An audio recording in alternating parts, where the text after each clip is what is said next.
Olá para todos, para todas.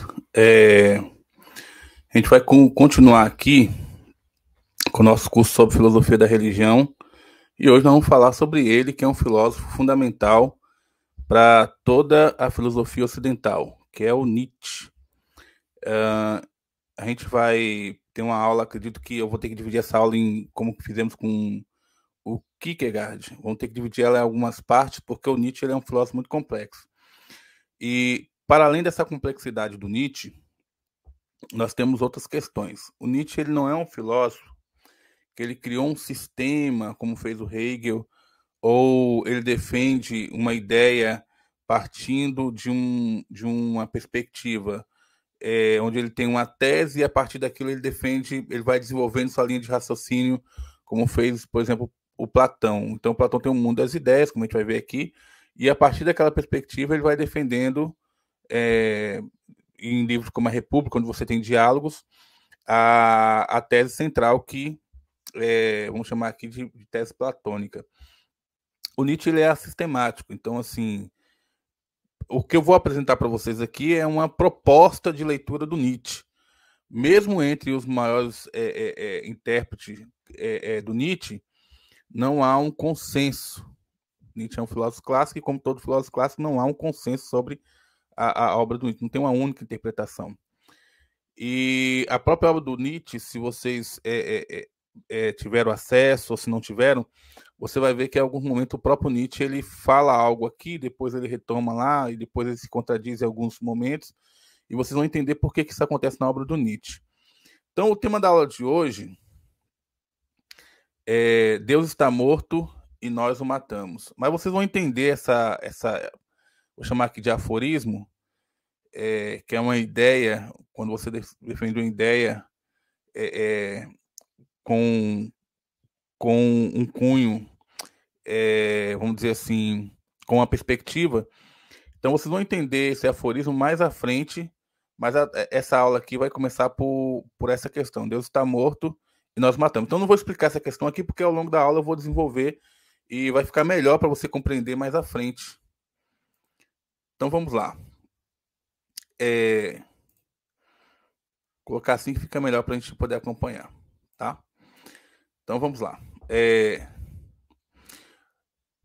Outra ideia que nós vamos desenvolver ao longo dessa aula é que o cristianismo é platonismo para o povo. Nós vimos lá na aula de introdução ao existencialismo, se você não viu, volta lá, eu comecei a entrar um pouco na questão do Nietzsche, e vocês vão perceber que o Nietzsche é bem diferente do Kierkegaard, apesar de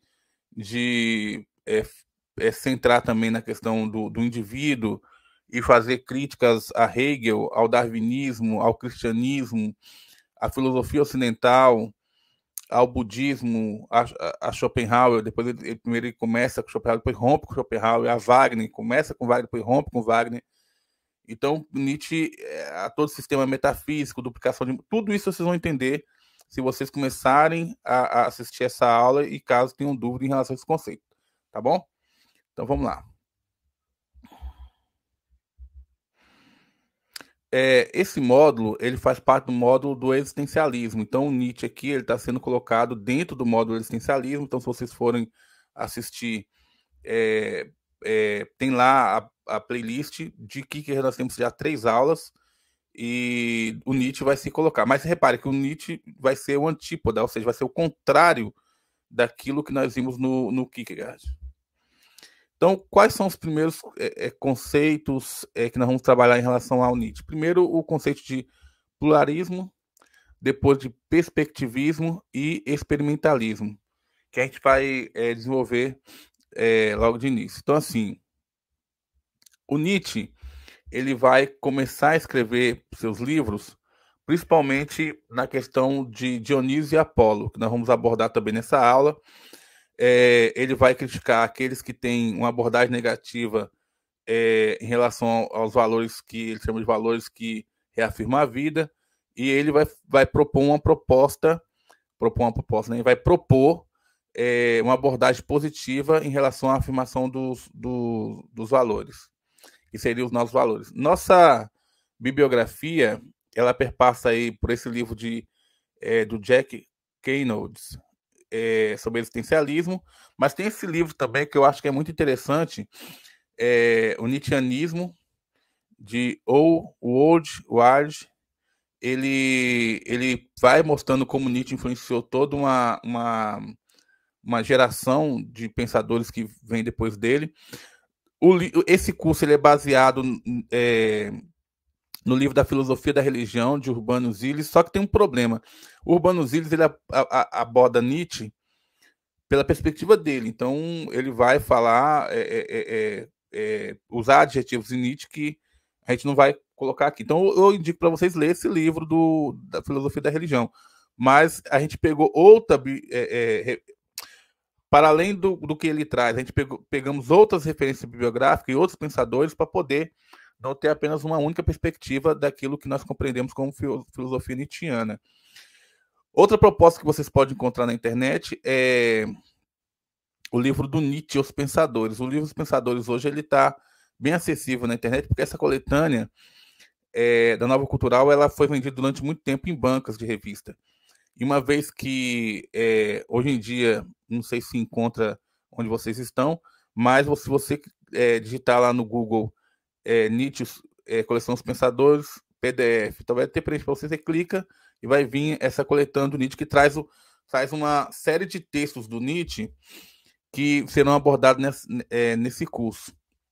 O que é existencialismo, do João da Penha, e H é a ciência. Lógico, para ler o Nietzsche, eu indico os livros do próprio Nietzsche. Para ler o Nietzsche, eu indico o livro do próprio Nietzsche. Só que há uma grande dificuldade da forma de escrita do Nietzsche, para pessoas compreenderem. Então, assim, eu já emprestei livros meus do Nietzsche para a pessoa ler, e a pessoa, quando fala, olha, eu entendo suas aulas, mas quando eu leio Nietzsche, eu não consigo compreender. E aí a gente vai tentar aqui fazer 2 movimentos. O primeiro, pegar as obras do Nietzsche e mostrar onde está para que vocês possam ver. Acho que são 3. O segundo, então, primeiro, pegar as obras do Nietzsche e mostrar os trechos para vocês lerem como está e a gente vai interpretando. O segundo, pegar autores que interpretam Nietzsche e que são, vou chamar aqui de autores já clássicos dentro dessa interpretação. E o terceiro, além de pegar esses autores, a gente fazer aqui, construir aqui uma tentativa de uma proposta de leitura de Nietzsche. Então, a proposta que a gente vai falar aqui não é a única, não é a melhor, ou talvez não seja nem a melhor, mas é uma possível, e com base em referências que são consolidadas. O Nietzsche, ele se tornou um filósofo que eu não chamo de um filósofo das massas, porque não seria, acho que Nietzsche ficaria muito triste se soubesse que ele chegou até as massas. Depois vocês vão ver por que isso. Mas ele é um filósofo que, devido à forma como ele escreve, você não tem uma visão única. E isso faz com que cada um daqueles que interpretam Nietzsche pega aquele Nietzsche que mais lhe satisfaz. Então, por exemplo, você tem Nietzsche na literatura. Então, esse livro, Quando Nietzsche Chorou, ele tornou-se um best-seller. Muito vendido, depois foi colocado em filme. Você tem Nietzsche para aqueles que têm um estresse, que é Nietzsche para estressados, e se não me engano tem um Nietzsche para apressados, se não me engano. E esse livro aqui, ele é bem pequenininho, então ele coloca que é 99 doses de filosofia para despertar a mente e combater as preocupações, e é um recorte de Nietzsche também. Você tem Nietzsche dentro do cinema, então, por exemplo, você tem um documentário que é esse Dias de Nietzsche em Turim. Até bem pouco tempo eu olhei na internet, tinha ele na internet, não sei se ainda continua tendo. Mas você também tem Quando Nietzsche Chorou, que é esse livro aqui, que passou a ser um filme.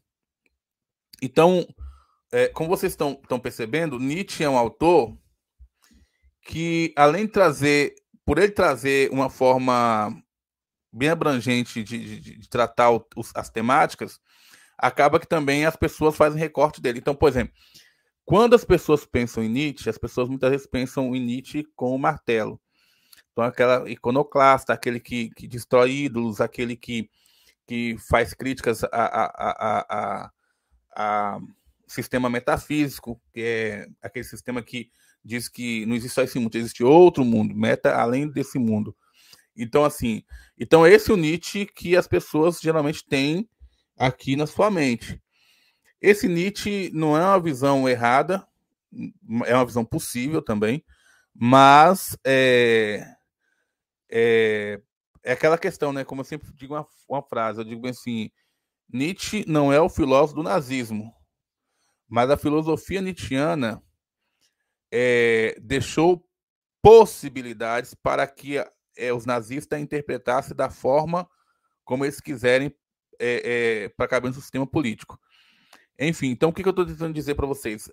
Não é um filósofo que você vai pegar e vai falar assim, não, li a obra dele e agora eu sei. Não, o Nietzsche é um filósofo para você estudar, para você avançar, para você se aproximar, para você rever conceitos. Às vezes você fala, pô, tô entendendo tudo.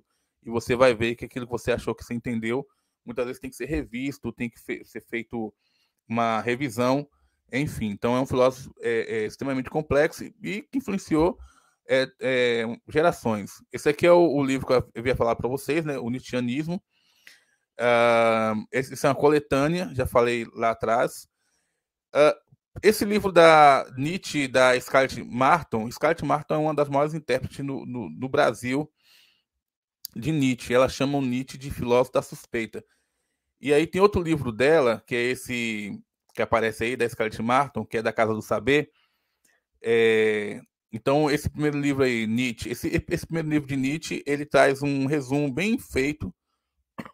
A Scarlett se não for a maior, é uma das maiores intérpretes de Nietzsche do Brasil e respeitada até, né, fora do Brasil. E esse outro livro aí da Scarlett Nietzsche, o Filósofo da Suspeita, mostra bem qual é a perspectiva da Scarlett. Tem esse aqui, que é Para Ler Zaratustra, de Nietzsche, que para alguns críticos é a obra máxima de Nietzsche, do José Julião, que também vale a pena você ler. Então, assim, o que não falta é material para você ler Nietzsche. Você pode começar de onde você quiser, da forma como você quiser, pelo próprio autor. Agora, assim, eu não sugiro que você, ao ler os intérpretes, largue de mão aqueles que são... assim, ao ler os intérpretes, não largue de mão a obra do próprio autor. É necessário ler o próprio autor, até para que você possa ver se os intérpretes, você concorda ou não com a forma como eles abordam a obra do autor, tá? Mas tem outros também, outros intérpretes brasileiros que vocês podem tá buscando material, como Cláudio de Barro Filho, Viviane Mosé, Oswaldo Cogiola. Peraí, deixa eu ver. Esse último, eu não lembro o nome dele. Mas, assim, Cláudio Barro Filho, Viviane Mosé. O que não falta é, se você colocar no Google e colocar Nietzsche, vai vir muita coisa aí para você, tá? Enfim, então nosso curso é sobre existencialismo. A gente tratou no módulo anterior, não, nas aulas anteriores sobre Kierkegaard. São 3 aulas onde a gente falou sobre, principalmente, a questão como o Kierkegaard trata de Deus. E agora nós vamos entrar justamente na contraproposta existencialista de Deus, tá? Porque é o Nietzsche. O Nietzsche, ele vai buscar uma saída, porque o Nietzsche ele critica essa razão iluminista, que diz que sempre nós vamos para frente, que sempre nós vamos evoluir, que sempre nós vamos melhorar. E ele olha o mundo e fala, poxa, o mundo está um caos. É o caos. O mundo é um caos. Então, como é que eu vou acreditar na ciência? E aí ele também critica a religião por duplicar esse mundo e criar outro mundo, como vocês vão ver.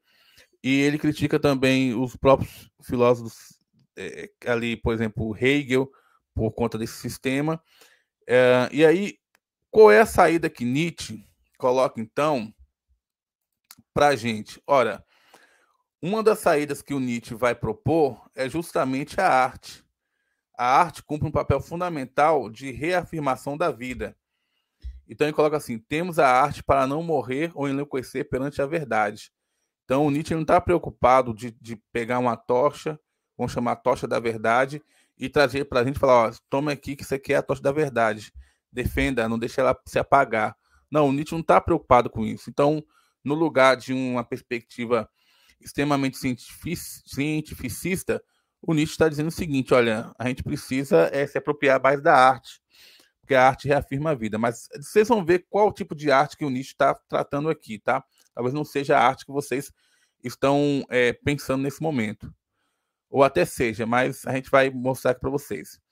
E aí ele diz assim: somente a arte pode transfigurar a desordem do mundo em beleza e fazer aceitável tudo. Então, assim, como eu falei para vocês, esse mundo caótico, esse mundo da decadência, esse mundo enfim, o Nietzsche está dizendo: olha, é a arte que coloca beleza nesse caos, que faz com que as coisas sejam vistas com outro olhar. Então, e fazer aceitável tudo aquilo que há de problemático e terrível na vida. E aí tem uma característica do Nietzsche, porque o Nietzsche ele não vai pegar e criar um sistema, ele vai tratar das suas concepções filosóficas através de problemas. Então, o Nietzsche não vai ficar preocupado em fazer um sistema. Ele vai tratar essas temáticas principalmente através de concepção de problemas. E essa aqui é a que eu falei para vocês, que é a Scarlett Martin, que é uma das maiores intérpretes de Nietzsche no Brasil. Ela, sem sombra de dúvidas, é a pessoa que tem uma interpretação de Nietzsche que vale a pena vocês leia autores clássicos, procure pessoas que mostrem referências, mesmo que você não concorde com a pessoa, não é essa a questão. É até para você criticar com maior propriedade, você lê a pessoa e dizer: não, isso aqui eu tenho, enquanto pesquisador, eu posso me contrapor. Não fique por aí pegando qualquer um, de qualquer forma, e achando que só porque... Não, vá lá e veja quais são os referenciais da pessoa. Então, essa aqui, se você quiser tem o nome dela aí, eu vou deixar esses slides lá para vocês, e vocês procurem lá para vocês procurarem depois essa escritora, seja em palestras, seja em seus livros, tá? Ok. Então, quais são os... Por que Nietzsche é tão importante e quais são os movimentos que Nietzsche influenciou? Essa obra do Wordsworth, ela traz essa proposta. Ao invés de trabalhar só o Nietzsche, ele vai trabalhar também o Nietzscheanismo.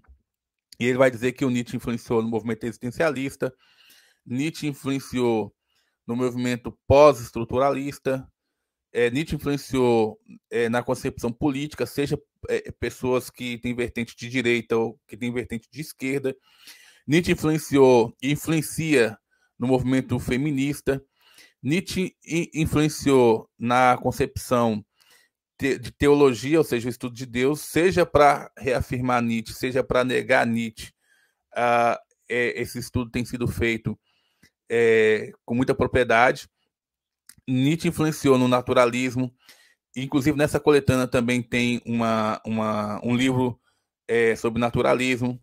Nietzsche influenciou na concepção de ciência, então aquela concepção iluminista que tinha uma luz e que ia levar a verdade para as pessoas. Nietzsche vai questionar essa concepção de ciência. Nietzsche influenciou na pós-modernidade, naquilo que hoje é conhecido como pós-modernidade, em autores como Boaventura de Sousa Santos. Tem outro que agora eu não me lembro o nome, mas eu tenho um livro dele aqui, mas não me lembro. Mas enfim, Stuart Hall. Nietzsche influenciou na pós-modernidade. Se você lê o livro de Stuart Hall, você percebe ali, se você tiver conhecimento nietzschiano, você percebe essa questão da influência nietzschiana.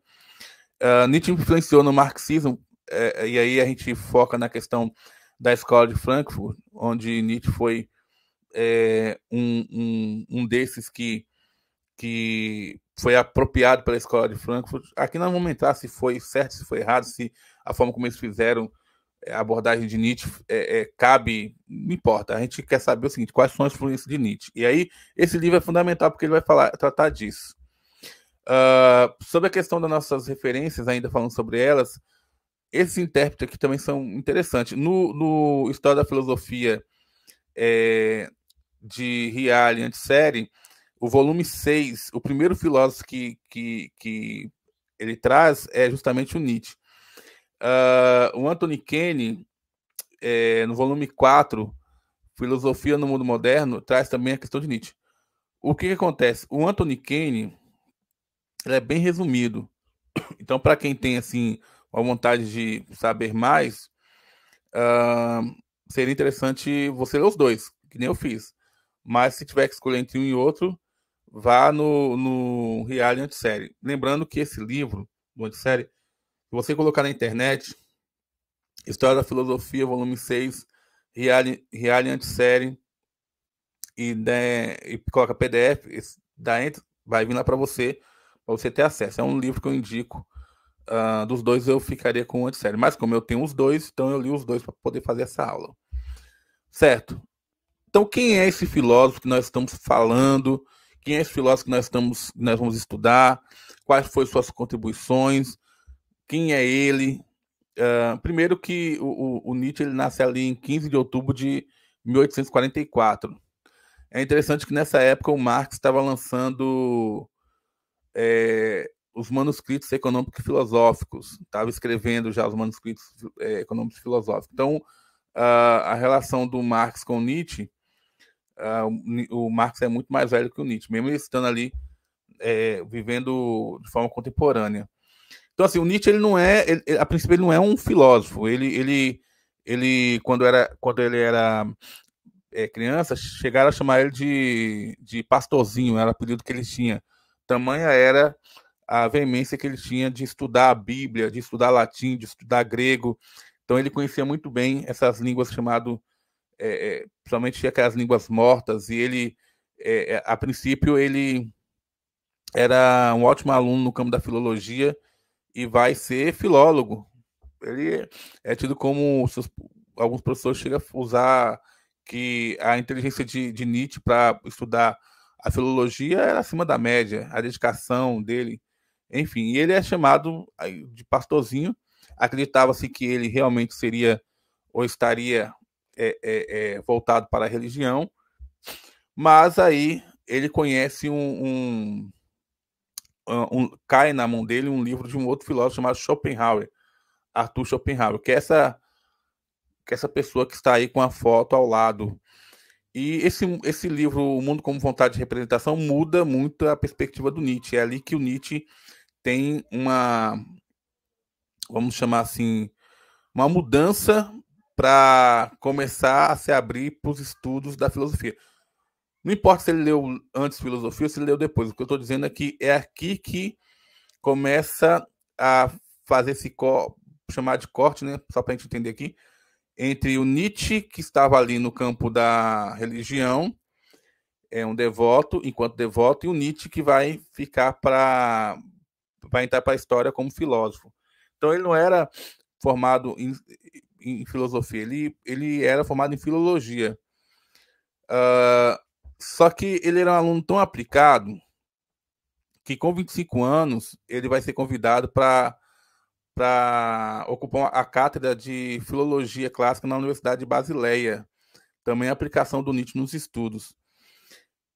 E ele conhece o músico Richard Wagner. Ele, assim, no início tem uma amizade muito forte entre os dois, mas depois, por conta de algumas posições que o Wagner vai passar a ter, o Nietzsche vai romper com o Wagner. Da mesma forma, o Nietzsche começa com Schopenhauer.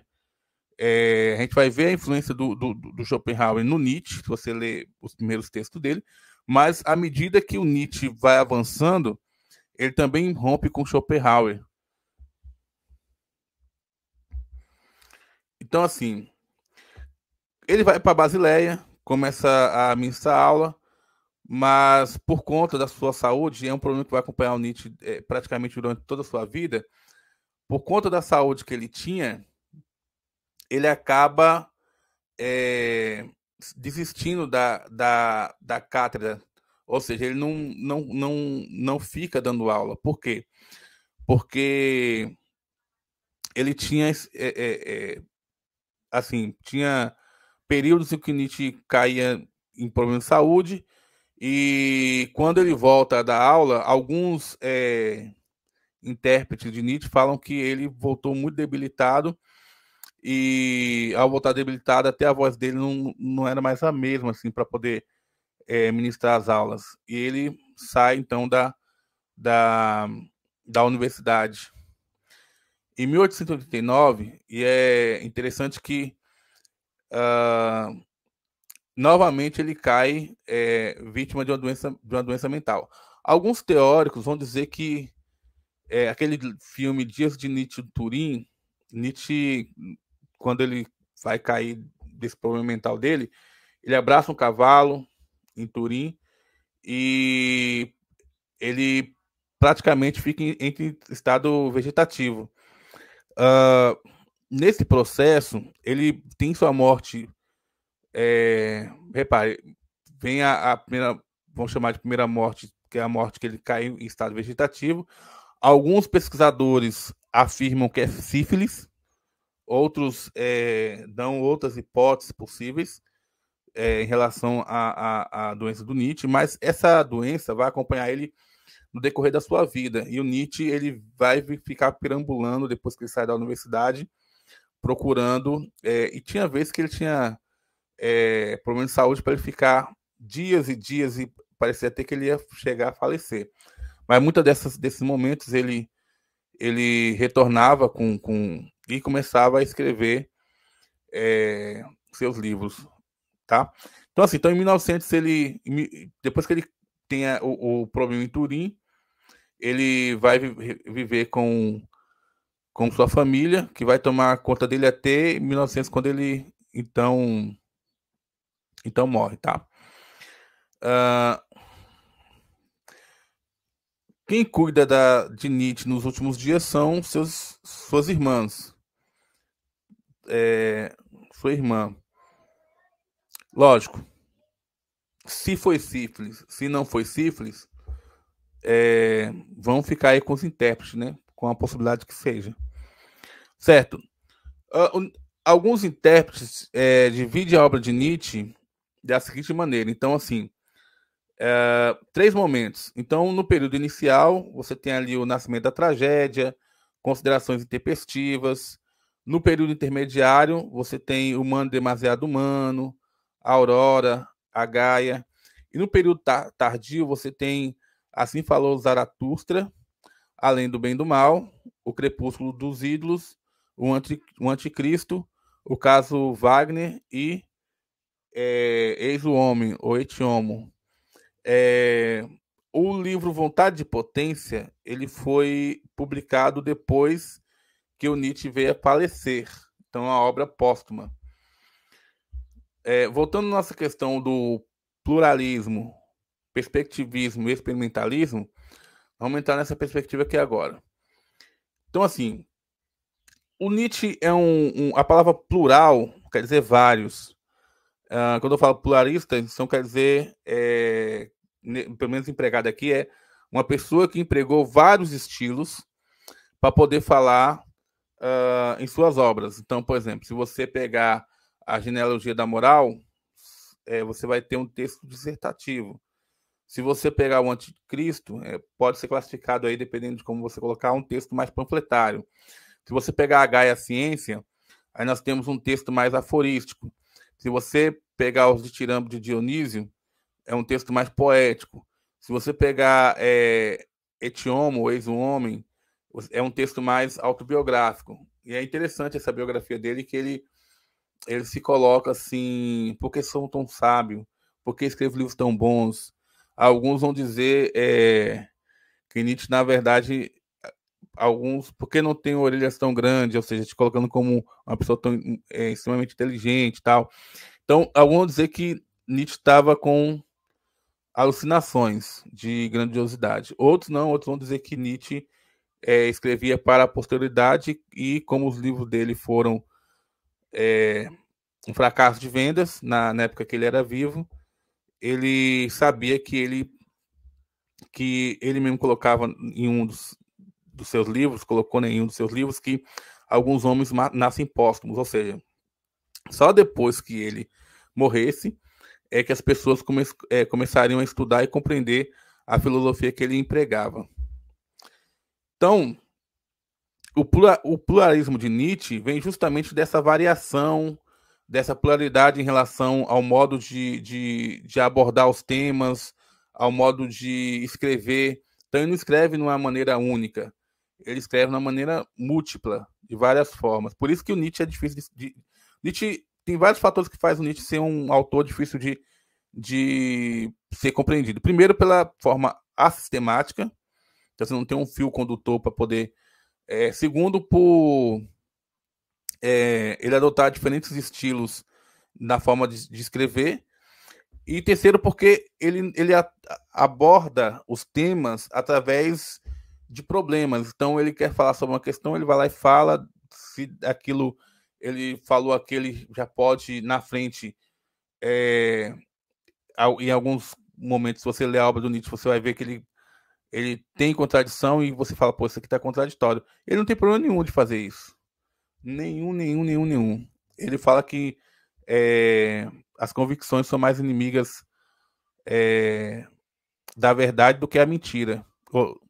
Então, assim, não se deixe queimar por suas convicções. Então, o que está dizendo aqui? Está querendo dizer que, olha, o que eu estou trazendo aqui é uma proposta, mas não estou aqui para convencer ninguém, não. Quem quiser ser convencido, que se convença, mas não é minha proposta fazer um texto aqui de início, meio e fim para tentar convencer você, não. Eu trago uma proposta. Se você quiser estudar, compreender, entender essa proposta, bem. Se não, bem também. Outra questão do Nietzsche é a sua perspectiva ou a forma como o Nietzsche escreve, como eu falei anteriormente, nessa questão da perspectivista, ele não tem preocupação de criar um todo organizado com uma tese para poder chegar até o seu leitor. Ele vai escrevendo sobre os problemas, fala de múltiplas perspectivas, e acho que vocês lembram como é que o Kierkegaard também falava. O Kierkegaard falava que, como os sistemas não cabiam um indivíduo, na hora da escrita, o indivíduo deveria escrever nas suas narrativas. Então, por exemplo, o Nietzsche, ele fala assim, ele tem um momento que ele tinha um caderno, ele tinha uma ideia lá e anotava a ideia dele. Por quê? Porque senão ele falava, isso aqui foi algo que veio para mim nesse momento. Se eu não escrever, vai passar. Então ele escrevia ali, não precisava ter um sistema, não precisava ter um fio condutor, ele simplesmente escrevia, principalmente no aforismo, onde são textos curtos, que você coloca ali o que você pensa sobre algo. E experimentalismo, ou seja, esse experimento. Porque no Nietzsche não há uma receita. Olha, escreva assim, faça assim, você precisa colocar isso aqui primeiro. Imagina o Nietzsche fazendo uma tese doutoral. Porque a tese doutoral você tem que ter ali o início, o meio, o fim. Tem o critério de você, depois da pesquisa, dar um produto final. Durante o período você tem que escrever artigos que tem que ser anotado pelos seus pares, que tem que ser aprovado pelos seus pares, publicado em revistas, participar em seminários. O Nietzsche não quer uma receita que você, na hora de escrever, você tem que fazer. Lembra daquele texto dissertativo que você aprende com seu professor para fazer no Enem?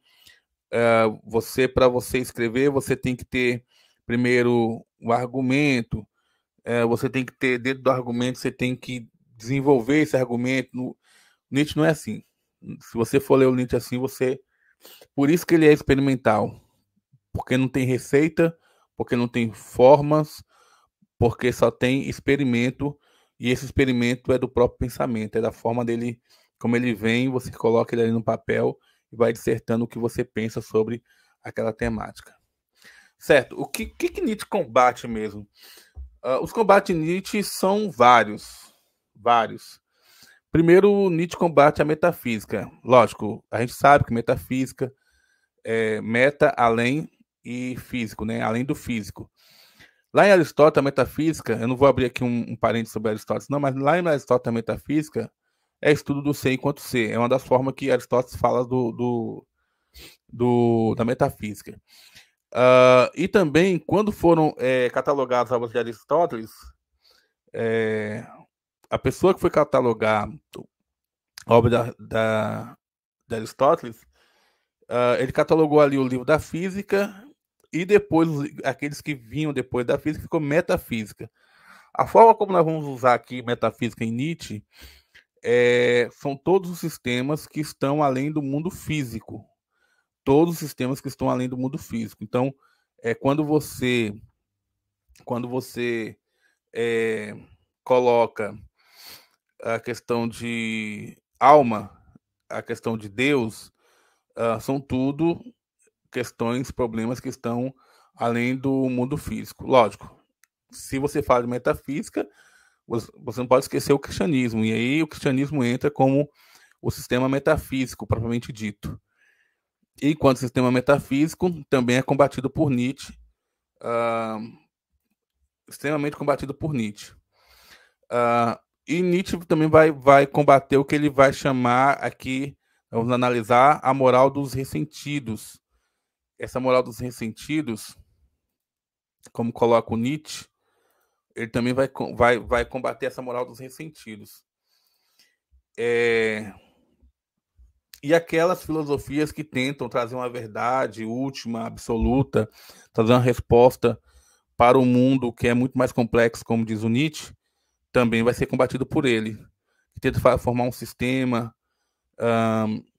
E a própria concepção de razão ocidental que vem lá do iluminismo também vai ser combatido por Nietzsche. Então, Nietzsche, por isso que muitos chamam ele de filósofo do martelo. Ele mesmo usa: eu não sou um homem, eu sou uma dinamite, devido aos combates que ele vai travar. Para a Scarlett Martin, Nietzsche traz uma filosofia provocativa, que provoca as pessoas a pensar e não acreditar só naquilo que está estabelecido. Né? Enfim.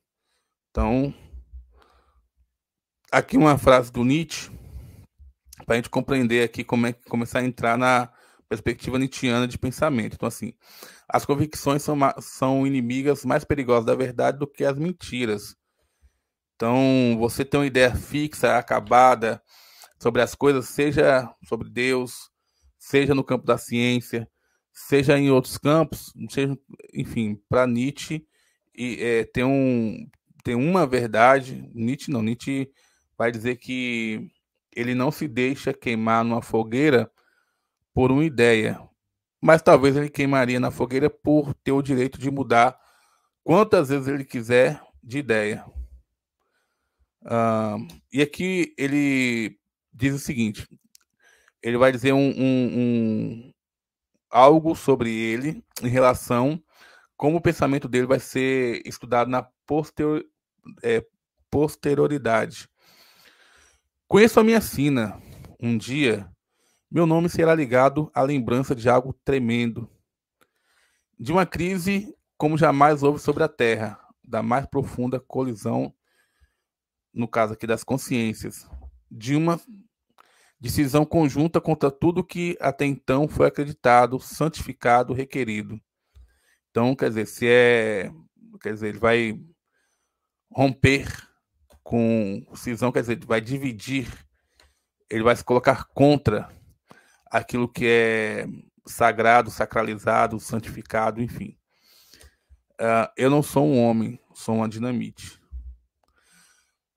Um dos livros do Nietzsche, assim, que para a gente começar a entrar nessa proposta do pensamento dele, é O Nascimento da Tragédia. A tragédia entre os gregos não é igual o que o Adorno vai dizer. Qualquer coisa que vocês quiserem na aula de Adorno e Horkheimer, você me coloca aí que eu faço a aula. Pode ser um bônus para vocês.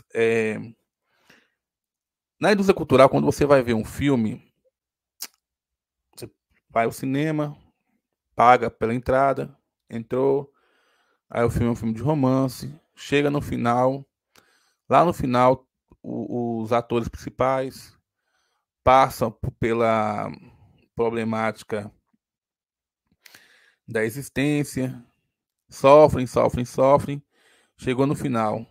Aí parece que o mocinho vai morrer, e ele simplesmente consegue se salvar, o vilão é morto, e vida que segue, todo mundo sai dali sem uma reflexão maior sobre a vida.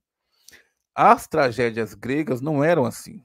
As tragédias gregas, ela fazia com que as pessoas pensassem sobre a vida, pensassem sobre o seu estar aqui nesse mundo. Então, não se trata de bem ou mal. Uma tragédia é algo que acontecia com o ser humano porque ele tinha um destino. E destino era algo que ele não podia mudar. Quanto mais ele tentava mudar o seu destino, mais ele corria a favor dele. Então, vocês podem, por exemplo, ler Édipo. E, enfim, quanto mais tentava mudar a realidade, quanto mais ele lutava contra aquilo que era dito no oráculo de Delfos, que é tipo atualmente a coisa mais próxima que dá para dar exemplo seria uma cartomante, mas não era nada disso, só que assim, só para vocês entenderem onde eu quero chegar. Então, quando ele ia lá saber sobre a sua vida, ia lá no oráculo de Delfos, e chegando lá, ele não concordava, ele queria mudar, porque ele. E muitas vezes ele. É isso, a vida era uma tragédia, ou seja, ele não conseguia mudar, porque ao lutar contra o destino, na verdade, esse personagem acabava indo de encontro a ele.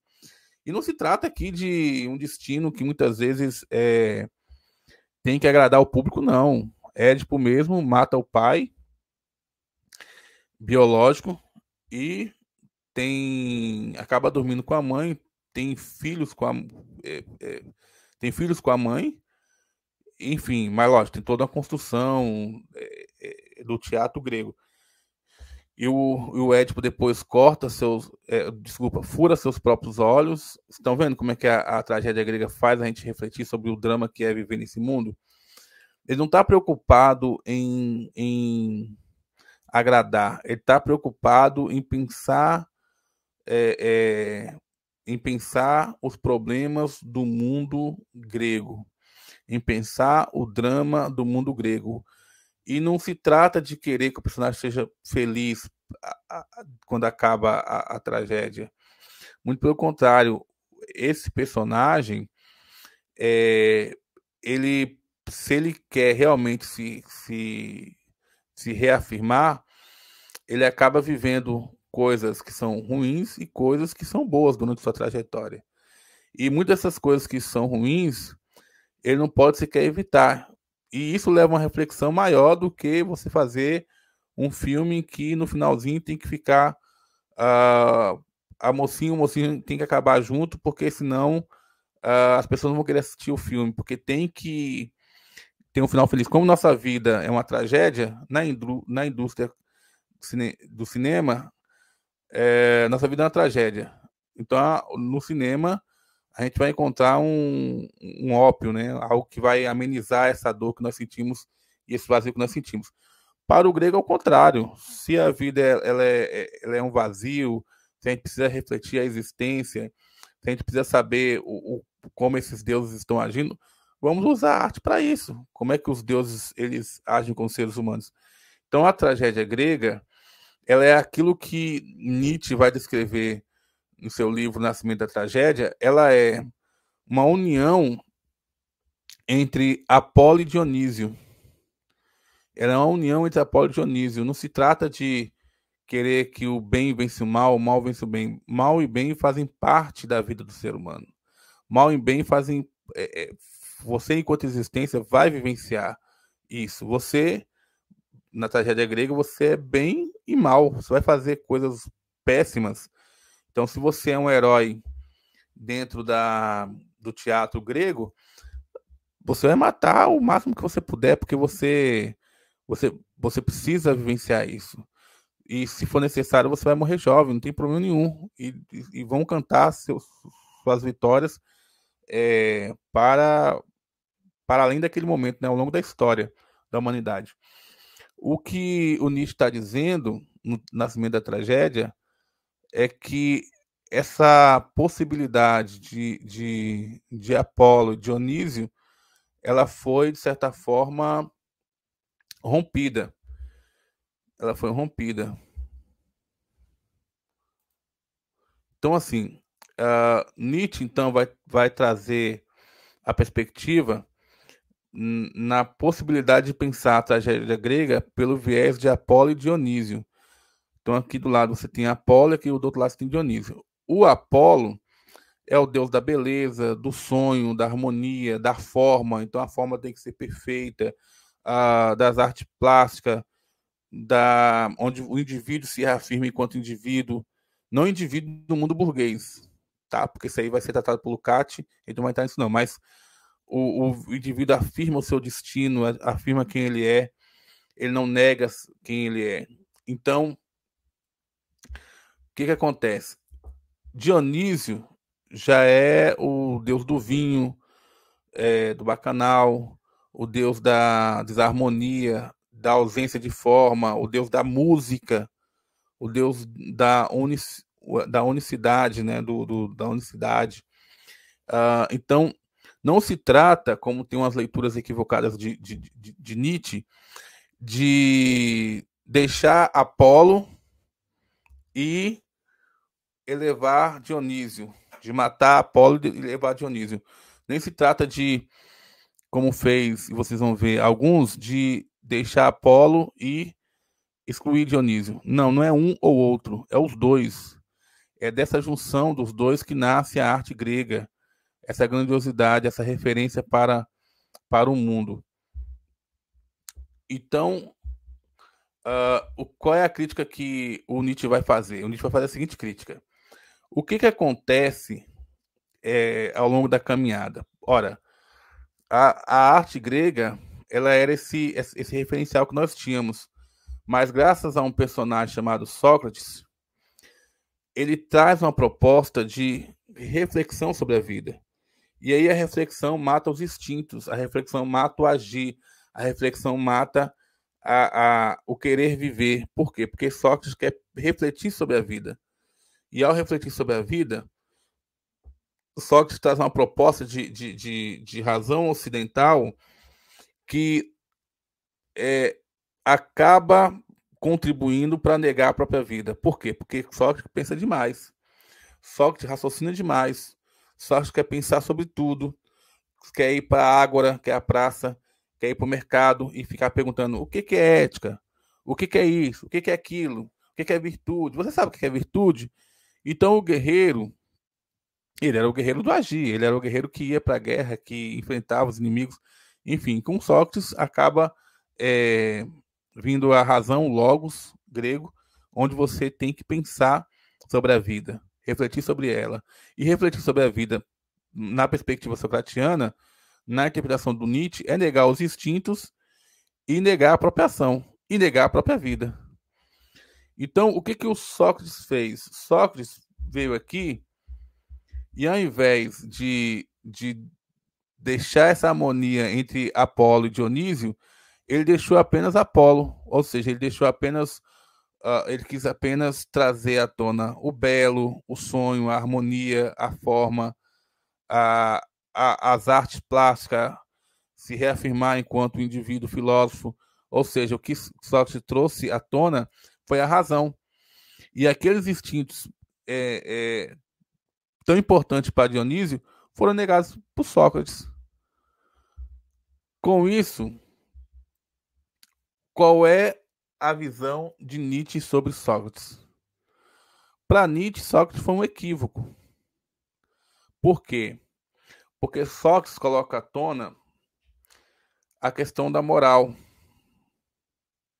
E ao trazer a questão da moral à tona, Sócrates nega a possibilidade de viver o aqui e agora.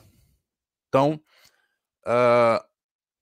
toda a moral do aperfeiçoamento, inclusive a cristã, porque vocês vão ver depois que Sócrates acaba plantando uma semente para Platão e Platão acaba também plantando uma semente para o cristianismo, na perspectiva de Nietzsche, é um equívoco. A racionalidade a qualquer custo, como é o caso de Sócrates, A vida clara, tá vendo aí? Apolo, prudente, consciente, sem instintos, em contraste com os instintos, isso era apenas doença e diferente. E de modo nenhum retorno à virtude, à saúde e à felicidade. Porque para Nietzsche, o guerreiro grego, aquele que se reafirma enquanto bom, viril, esse é a referência no mundo antigo. E não Sócrates, Sócrates, na concepção nietzschiana, é decadente por negar a vida, por não reafirmar a vida. Então, na perspectiva de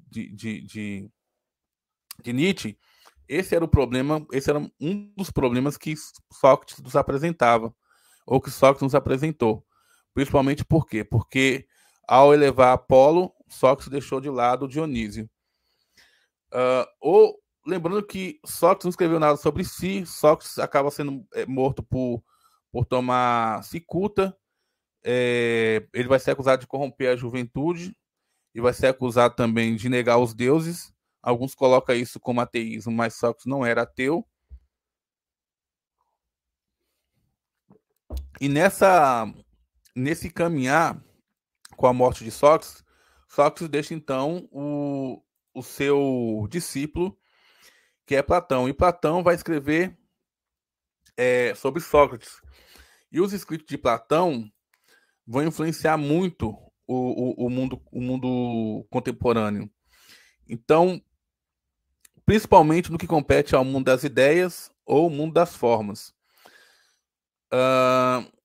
Platão vai dizer que esse mundo que nós vivemos, ele é um mundo que ele é passageiro, porque nós somos corpóreos. Ele é um mundo que nós utilizamos muito nossos sentidos. Ele é um mundo que nós, no dia a dia, nos enganamos, porque a gente está preso a esse corpo. E como nós estamos presos a esse corpo? Porque nós temos uma alma. Então, Platão vai dividir o mundo em dois. Ou seja, um mundo que é passageiro, pueril, que é um corpo que é desejante, e a alma, que é eternamente boa, que é eternamente bela. Só que essa alma, ela está lá no mundo das ideias. Lembrando que apesar dessa pintura aí, onde Platão aparece aí do lado, apontar para cima, Platão na República ou em outro livro, ele não fala que o mundo das ideias é no céu. Mas eu acho que quando essa leitura é uma visão cristã, ou usada, né, por meio do cristianismo para poder representar o mundo das ideias. Então, assim, já é um cristianismo usando-se de Platão para dizer, olha, Platão fala que é lá no céu, mas ele não fala que é no céu, ele fala que é o mundo das ideias, que pode ser aí em algum lugar qualquer, enfim. Mas também ele chama de mundo das ideias também o mundo das formas. O mundo das ideias não é que falando das ideias da gente da cabeça, não. É porque é um mundo onde essas ideias, que também podem ser chamadas de formas, elas são eternamente belas, eternamente boas, e assim, elas não se modificam. Enfim, só que nós, por estar nesse corpo, a gente não consegue alcançar o mundo das ideias. A não ser que seja utilizando-se da dialética, principalmente sendo um filósofo, ou seja, alguém que ama e que deseja o saber, e aí a gente consegue, passo a passo, chegar lá, porque aí o filósofo ele consegue, por meio da dialética, pegar esse corpo que ele tem e não ficar preso aos desejos do corpo. E aí ele consegue almejar um mundo imaterial, certo? Enfim, então qual é a grande crítica que Nietzsche vai fazer? Ó, Platão dividiu os mundos. Platão plantou a imagem de que existe esse mundo e existe outro mundo. Então, assim, existiria para Platão um mundo que é sensível, nosso corpo aqui agora, e um mundo inteligível, que é esse mundo das ideias, esse mundo das formas, que é a dualidade do mundo para Platão. Então, assim, na perspectiva platônica. Na perspectiva platônica, você tem o mundo sensível. Esse mundo sensível, ele é o mundo das sombras, ele é o mundo dos objetos concretos, onde a visão das sombras é a doxa, ou seja, é a opinião, onde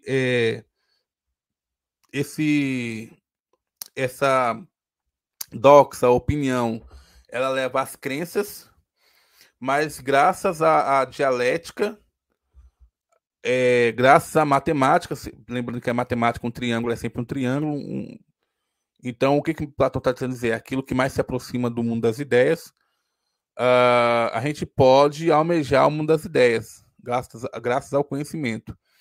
Então, esse conhecimento discursivo, que é o conhecimento dialético, que pode nos levar ao mundo das ideias, esse mundo das ideias é o mundo inteligível, onde as coisas não se modificam como se modifica por aqui. Então, você precisa alcançar esse mundo através da intuição intelectual para poder chegar lá no mundo das ideias. O que acontece? O Platão, lá no livro 7 da República, ele vai falar sobre o mundo das ideias. Então, assim, como é que ele vai citar esse mundo das ideias? Ele vai colocar da seguinte maneira: imagine que você tem pessoas que estão acorrentadas. Elas nunca saíram, elas estão na caverna, estão acorrentadas. Que é essa figurinha aí das pessoas que estão sentadas e elas estão olhando para a projeção na parede. Elas acreditam que aquilo que elas olham na parede, que são as sombras, elas acreditam que as sombras é a verdade. Então, veja, eles acreditam que a sombra é a verdade. Então, passa pessoas ali do lado da parede, como tem um fogo, que poderia ser também o sol, tem uns que colocam o sol, quando bate nas pessoas, forma a sombra lá para eles. Então, eles não têm acesso à realidade, eles têm acesso à sombra da realidade. E muitas vezes essas sombras aparecem distorcidas.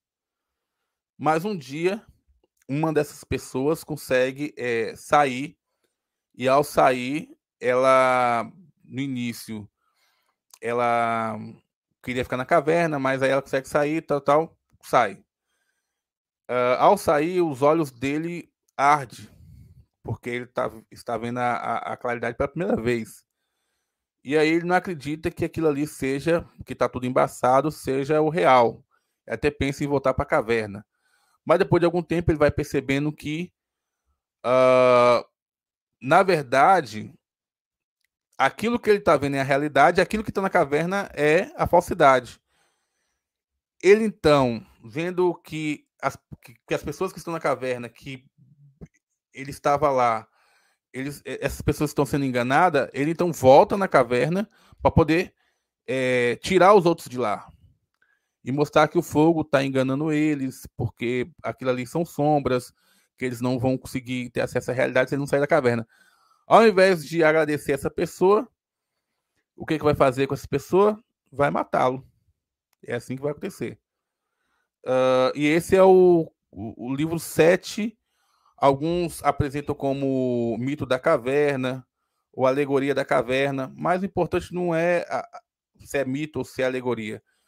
O importante é você compreender que Platão está utilizando aqui uma forma para poder mostrar como é que a gente pode alcançar o conhecimento. E aqui eu vou usar uma interpretação da Marlene Chauí para a gente entender aí como é que vai ficar essa perspectiva que é colocada em relação a todo esse mito. Então, assim, dentro da narrativa da caverna, o que é a caverna? A caverna seria o mundo que nós vivemos. Então, nós vivemos num mundo em que, lembra que Platão dividiu o mundo entre aquele mundo que é dos sentidos e aquele mundo que é inteligível. Então nós estamos no mundo dos sentidos.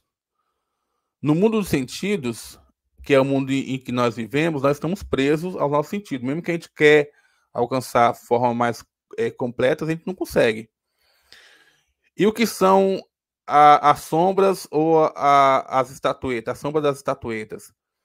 A sombra das estatuetas são as coisas materiais, sensoriais que percebemos, que muitas vezes não correspondem com a verdade. Por quê? Porque estamos presos ao nosso sentido. E quem é aquele prisioneiro que sai da caverna? Ora, o prisioneiro que sai da caverna é o filósofo. Quando ele sai da caverna, ele se depara com um sol que ele muitas vezes pensa até em voltar para a caverna. E o que significa esse sol? O sol significa a luz da verdade. Então, quando ele sai ali da caverna que se depara com a verdade, ele tem um espanto, mas aos poucos ele vai percebendo que aquilo ali é a verdade, que aquele mundo que ele estava preso, ou esse mundo que nós estamos presos, que é o mundo sensorial, que é o mundo que não corresponde ao verdadeiro. Então, assim, esse que sai da caverna simboliza, ou pode simbolizar, principalmente, o, o, o Sócrates, porque o Sócrates, como vocês sabem, ele foi condenado e morreu e teve que tomar cicuta. Então, o que é esse mundo exterior quando você sai da caverna? Corresponde àquilo que Platão colocou como o mundo das ideias verdadeiras ou a verdadeira realidade, que é o mundo das ideias ou o mundo das formas. Agora, qual é o instrumento que o filósofo deve se utilizar e como ele pode se libertar? Né? Além de se libertar, ele pode depois voltar e tentar tirar os outros prisioneiros. Olha, é dialética. É a dialética. E o que é essa visão de mundo diferenciada dos que estão na caverna? Essa visão de mundo real e iluminada é a filosofia. Só que nesse processo, o Platão ele acaba duplicando os mundos. Duplicar os mundos é você criar um mundo aqui, onde nós estamos, e criar um mundo lá. E interessante que o Platão coloca que o mundo lá, ou seja, o mundo das ideias, o mundo das formas, o mundo em que as coisas não se modificam, o mundo em que as coisas elas são eternamente boas, eternamente belas, etc, etc. É que esse que é o mundo que é melhor, e não o mundo aqui. Então Platão acaba negando os sentidos aqui para viver no mundo lá. É o que o Nietzsche chama de duplicação dos mundos. É isso que Platão faz. Então Platão duplica o mundo entre sensível e inteligível. Sensível é esse que é das sensações, inteligível é esse que a gente só consegue chegar e acessar pela filosofia. Não é todo mundo, é só aqueles que têm a filosofia. É só o filósofo que consegue almejar esse mundo. Você tem um mundo aparente, onde as coisas aparecem para você, e você tem um mundo transcendente, onde as coisas são o que elas são. Elas são o que realmente são. Aqui você tem o mundo das opiniões, que ele chama de doxa. Então, opinião, né?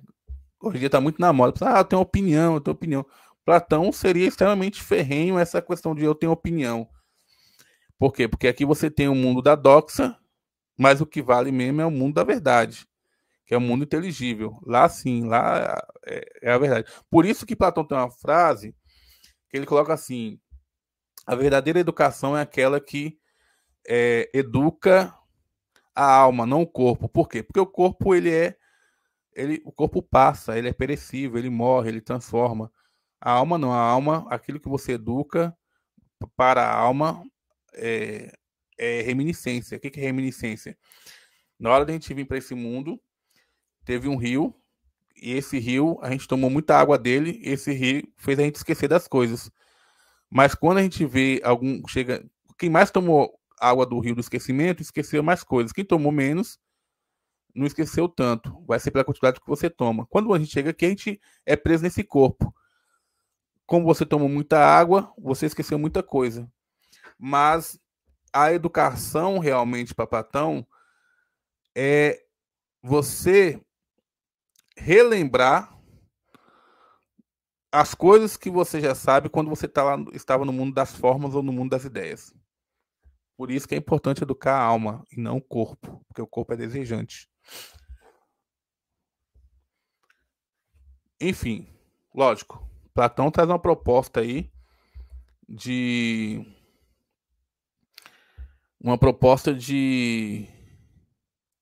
conhecer a realidade. Lógico que esse Sócrates que pode ser Sócrates, né? A própria Marina Chauí coloca uma dúvida ali no final. Esse Sócrates que sai da caverna, volta para poder libertar, e diz e fala da filosofia, vamos supor, fala para os atenienses da importância da filosofia, dessa importância de tentar conhecer, ele vai ser zombado e espancado e até morto pelos filósofos, que é o que aconteceu com Sócrates em Atenas. Né? Que é o que aconteceu com Sócrates em Atenas. Isso está lá no livro Convite à Filosofia. Mas o Sócrates ele acaba trazendo e tentando mostrar aí que existe um mundo das aparências e um mundo da essência. O mundo da aparência é esse onde nós estamos vivendo, e o mundo da essência é esse mundo onde as coisas são o que elas são, onde as coisas são o que é realmente verdadeiro, onde as coisas são aquilo que não é a aparência, elas são o que realmente são. Beleza. Então, assim, lá no mundo das ideias, existe o verdadeiro, né, o eternamente belo, o eternamente bom, o eternamente verdadeiro e o justo. Então, as coisas não mudam por lá. E é lá que nós devemos tomar comparando para viver aqui. Agora,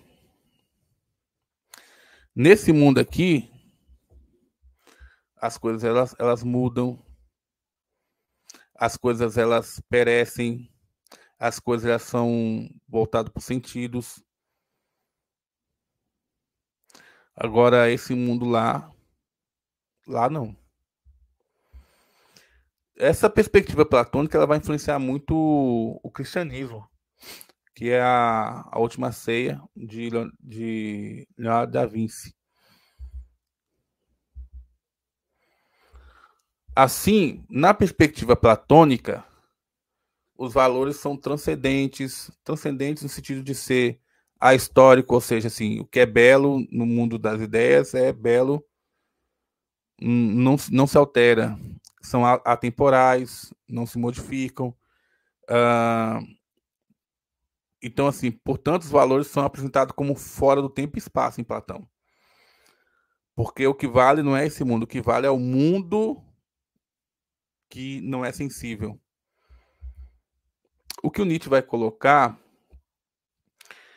é que tanto Sócrates e Platão acabaram corrompendo a sociedade ocidental.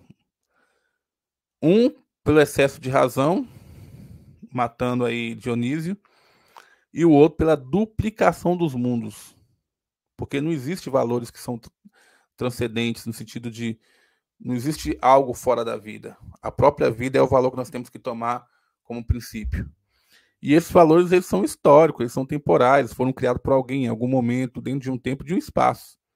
Não adianta a gente achar que os valores, Não, os valores foram criados em algum momento. E o Nietzsche vai fazer uma crítica ferrenha a essa perspectiva. Nós vamos fazer esse recorte aqui para voltar na próxima aula. Forte abraço a todos.